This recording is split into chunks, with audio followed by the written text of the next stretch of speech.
ಇನ್ನು ಕೋಗಿಲು ಕ್ರಾಸ್ನಲ್ಲಿರುವಂತಹ ಮನೆಗಳ ತೆರವು ಕಾರ್ಯಾಚರಣೆಗೆ ಸಂಬಂಧಪಟ್ಟಂತೆ ಬಿಜೆಪಿ ವರ್ಸಸ್ ಕಾಂಗ್ರೆಸ್ ಅನ್ನುವಂತಹ ಪರಿಸ್ಥಿತಿ ನಿರ್ಮಾಣ ಆಗಿದೆ. ಕಾರಣ ರಾಜ್ಯ ಸರ್ಕಾರ ನಿರಾಶ್ರಿತರಿಗೆ ಅಂದ್ರೆ ಅವ್ರನ್ನ ಸಂತ್ರಸ್ತರು ಅಂತ ಹೇಳ್ತಾ ಇದ್ದು ಅವ್ರಿಗೆಲ್ಲ ಫ್ಲಾಟ್ ವಿತರಣೆ ಮಾಡಬೇಕು ಅಂತ ಸಿದ್ಧತೆ ಮಾಡ್ಕೊಳ್ತಾ ಇದ್ರೆ ಬಿಜೆಪಿ ನಾಯಕರು ಅದ್ ಹೆಂಗ್ರಿ ನೀವು ಮನೆಗಳನ್ನ ಕೊಡ್ತೀರಿ, ಮನೆಗಳನ್ನ ಕೊಡೋಕೆ ನಾವು ಬಿಡಲ್ಲ ಅಂತ ಬಿಜೆಪಿ ಕೂಡ ಪಟ್ಟು ಹಿಡಿದಿದೆ.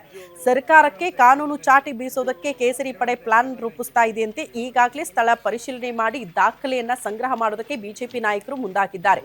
ರಾಜ್ಯಾಧ್ಯಕ್ಷ ಬಿವೈ ವಿಜೇಂದ್ರ ಅವರಿಗೆ ವರದಿ ಸಲ್ಲಿಕೆ ಮಾಡೋದಕ್ಕೆ ಸತ್ಯ ಸಂಶೋಧನಾ ತಂಡ ಮುಂದಾಗಿದ್ದು ಪ್ರತಿಭಟನೆಯ ಜೊತೆಗೆ ಮತ್ತೊಂದು ಹೆಜ್ಜೆ ಮುಂದೆ ಇಡಬೇಕು ಅಂತ ಬಿಜೆಪಿ ಚಿಂತನೆ ನಡೆಸಿದೆ. ಸರ್ಕಾರದ ವಿರುದ್ಧ ಹೈಕೋರ್ಟ್ ಮೆಟ್ಟಿಲು ಹತ್ತೋದಕ್ಕೆ ನಿರ್ಧಾರ ಆಗಿದ್ದು ಬಿಜೆಪಿ ಕೋರ್ ಕಮಿಟಿ ಸಭೆಯಲ್ಲಿ ಕಾನೂನು ಹೋರಾಟಕ್ಕೆ ನಿರ್ಧಾರ ಮಾಡಿದ್ದಾರೆ.